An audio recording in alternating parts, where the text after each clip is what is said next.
नमस्कार। एक बार फिर से आपका शिव लर्निंग एजुकेशन पॉइंट में स्वागत है। आज हम देशभक्ति पर डिजिटल का प्रभाव निबंध समझेंगे, पढ़ेंगे। चलते हमारे टॉपिक की तरफ। भूमिका है। आज का युग आधुनिक तकनीकीकरण एवं डिजिटल का युग है। आजकल हर छोटी बात से लेकर अंतर्राष्ट्रीय वार्ता तक को डिजिटल माध्यम से दिखाया व प्रदर्शित किया जाता है। आज यानी 15 अगस्त 2023 को देश स्वतंत्रता दिवस बड़ी धूमधाम से मना रहा है। आजकल देशभक्ति पर भी डिजिटल का प्रभाव स्पष्ट दिखाई देने लगा।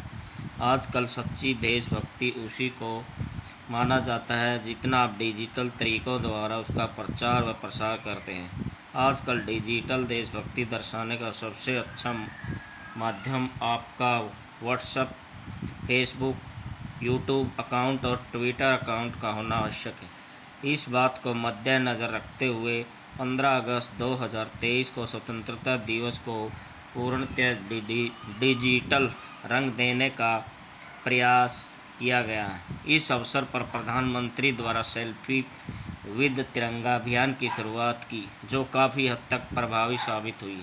इसका सबसे बड़ा अनुमान इसी बात से लगाया जा सकता है कि लगभग 60 लाख लोगों ने सेल्फी विद तिरंगा को अपने फेसबुक अकाउंट से प्रसारित व प्रचारित किया है।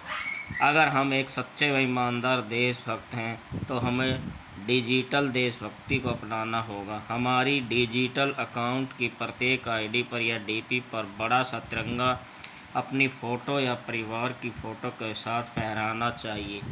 इस पर देशभक्ति से संबंधित कविता की पंक्तियाँ तथा स्लोगन चेपी गई होनी चाहिए। तभी आप सच्चे व अच्छे देशभक्त कहलाने वालों की श्रेणी में माने जाएंगे। प्राचीन समय में देशभक्ति प्रचार के साथ देश के स्वतंत्र होने के बाद 76 साल तक हम देशभक्ति को कविताओं, पत्र पत्रिकाओं, गोष्ठियों, भाषणों, प्रभात फेरी के द्वारा ही प्रदर्शित करते थे, जिसका स्वरूप इतना अधिक प्रभावी तथा असरदार दिखाई नहीं देता था। इसका सबसे बड़ा उदाहरण इस बात को आधार मानकर दिया जा सकता है कि भारत की अधिकतर जनसंख्या देहात व गाँव में रहती है। अधिकतर जनसंख्या के पास प्रचार प्रसार के साधनों का आर्थिक कारण सामने आ जाते हैं। अनपढ़ता भी इसके रास्ते में बाधा के रूप में देखा जा सकता था। इन सब के बावजूद भी हम अपनी देशभक्ति को प्रभावशाली बनाने के लिए तरह तरह के हथकंडे अपनाते थे। हम राष्ट्रीय त्योहारों, खासकर 15 अगस्त व 26 जनवरी को समूचे राष्ट्र को एकता के सूत्र में पिरोने का कार्य करते हैं। हर राज्य या क्षेत्र उन उत्सवों में तन मन से सहयोग करता, लेकिन फिर भी एक टीस सी दिखाई पड़ती थी कि हमारी जनसंख्या का बहुत बड़ा भाग ऐसी देशभक्ति की भावना को प्रदर्शित करने से वंचित रह जाता था। मगर आज वह कमी भी दूर हो चुकी है। डिजिटल के साधनों एवं माध्यमों द्वारा देश के कोने कोने तक, एक व्यक्ति तक हम इसका प्रचार व प्रसार कर सकते हैं एवं इसको और प्रभावशाली तरीके से आत्मसात व हृदयों में भर सकते हैं।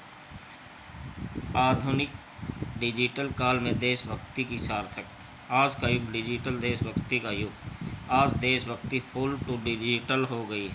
अगर आप डिजिटल माध्यम से देशभक्ति प्रदर्शित नहीं कर रहे हो तो आप सच्चे देशभक्त नहीं हैं।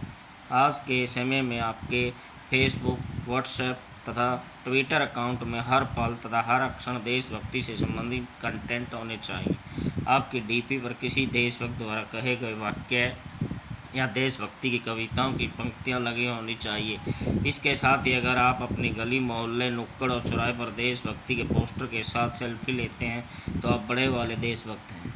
आज के डिजिटल युग में डिजिटल देशभक्ति की चर्चा है, बाकी सब निरर्थक है। अगर आज फिर से आज़ादी प्राप्त करने व क्रांति का युग होता तो महान स्वतंत्रता सेनानी फेसबुक ये कहलाते। ऐसे डिजिटल देशभक्त सोशल मीडिया द्वारा भारत जोड़ो आंदोलन चलाते। इनके इस प्रकार के प्रयास से कुछ अंग्रेज भयभीत होकर फेसबुक फ्रेंडशिप छोड़कर भाग जाते। क्रांतिकारी घर बैठे रजाई में घुसे घुसे क्रांति को अंजाम देते। संपूर्ण देश में क्रांति का ज्वार फूट पड़ता। लोग कमेंट, शेयर, लाइक जैसे घोड़ों द्वारा आज़ादी का युद्ध लड़ते। क्रांतिकारियों के लाइक्स, फॉलोवर्स देखकर अंग्रेज देश छोड़कर भाग जाते। अगस्त महीने में हमारी देशभक्ति। अब डिजिटल तरीके से देशभक्ति दिखाने का मज़ा है। अगर आपके डिजिटल अकाउंट में अगस्त महीना आते ही देशभक्ति के गीत या पंक्तियाँ और स्लोगन न निकले तो समझ लेना मामला कुछ गड़बड़ है। अगस्त आते ही हमारी देशभक्ति को बवाल आना चाहिए। इस महीने में हर देश का नागरिक खुद को डिजिटल माध्यमों द्वारा देशभक्ति साबित करने में व्यक्त रहना चाहिए। हमें अपने व्यस्त जीवन में कॉपी पेस्ट तथा दूसरों के कंटेंट आदि के द्वारा अपनी देशभक्ति को प्रदर्शित करना चाहिए।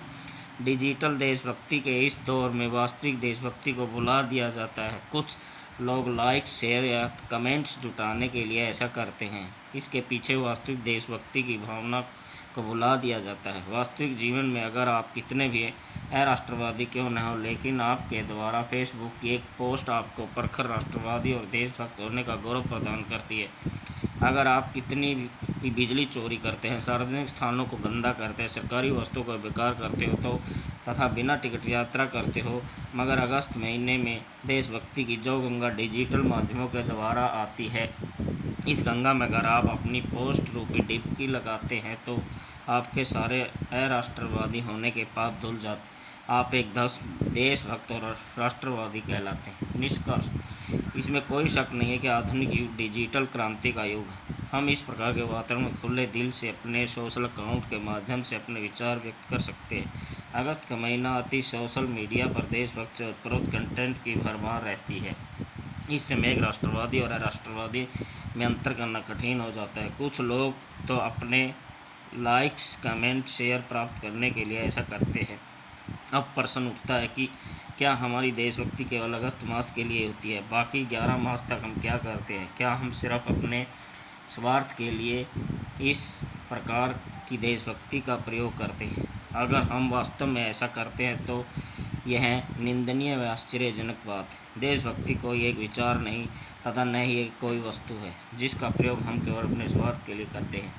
यह एक ऐसी भावनात्मक विचारधारा जो हमारा एक देश का नागरिक होने के नाते अचानक प्रवाहित होने लगती है। चाहे इसे प्रदर्शित करने का माध्यम कोई भी हो, हमें पूर्ण ईमानदारी से इसे अभिव्यक्त करना चाहिए। अगर हम डिजिटल साधनों का प्रयोग इसके प्रचार व प्रसार में करें तो यह और भी लाभकारी व लाभदायक सिद्ध हो सकता है। हमारी डिजिटल देशभक्ति वास्तविक देशभक्ति में बदल सकती है। जय हिंद, जय भारत।